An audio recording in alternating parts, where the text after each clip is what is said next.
যে পরিমাণ মন শান্তি করি নামাজ পড়বায় জীবন আল্লাহ শান্তি বলিয়া দিয়া দুই জিনিসে মানুষ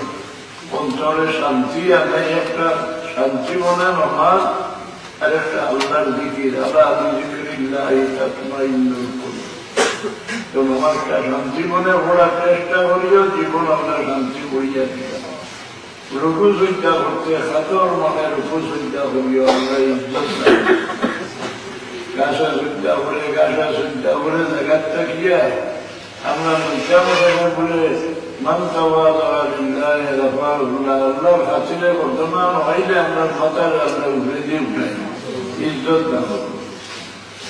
আর শরীরের ফয়দা সব হইল তোমার দেখি মনে করিয়া খুব দিন বাঁচিম না এর দম ফুলের হায়াত কমে দম শেষ হয়ে গেল সবর শেষ দম কান দিতে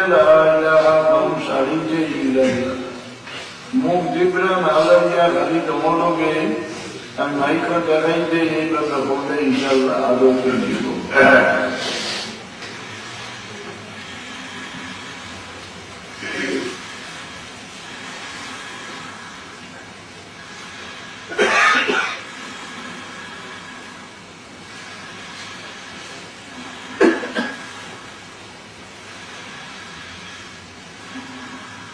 গান্ধী যে লাগাইলা শাড়িতে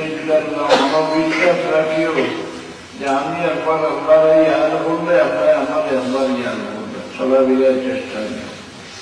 নমাজ পড়িয়া একটু সময় কিবলামুখা হইয়া আল্লাহ আমার সামনে আমার দেখছেন ও জিয়াম লইয়া নমন জিকির করলে দিন রোশন হইব যেন শান্তি। আর রোজ 200 বার দুধ শরীফ 100 বার ইস্তিগফার শরীফ পড়িও পারলে দুর্জানো বলাইয়া হয়তো না মকবুল